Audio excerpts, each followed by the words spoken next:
जो grand opposition alliance बनना है इसका कितना इम्कान है या देर हो चुकी है, वो वक्त खत्म हो चुका है?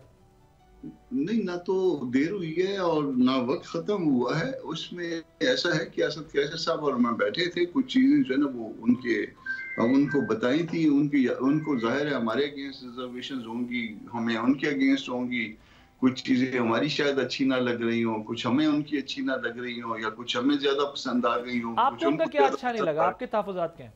तो वो तहफ़्फ़ुज़ात जो है वो जो कुछ भी था वो दे दिया था उनको, वो उन्होंने नोट कर लिया था।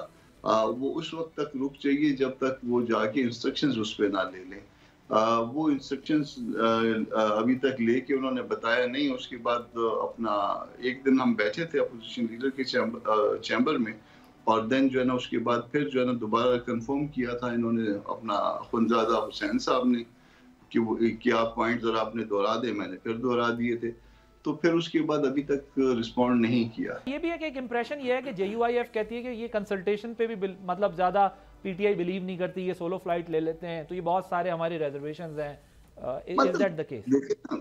जब आप पार्टियां बैठती हैं तो एक दूसरे की अगेंस्ट उनको भी बहुत सी हमारी चीजें अच्छी नहीं लग रही होंगी।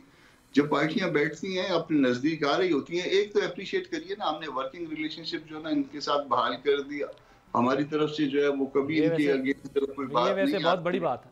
हाँ, ये तो आपको अप्रिशिएट करना चाहिए।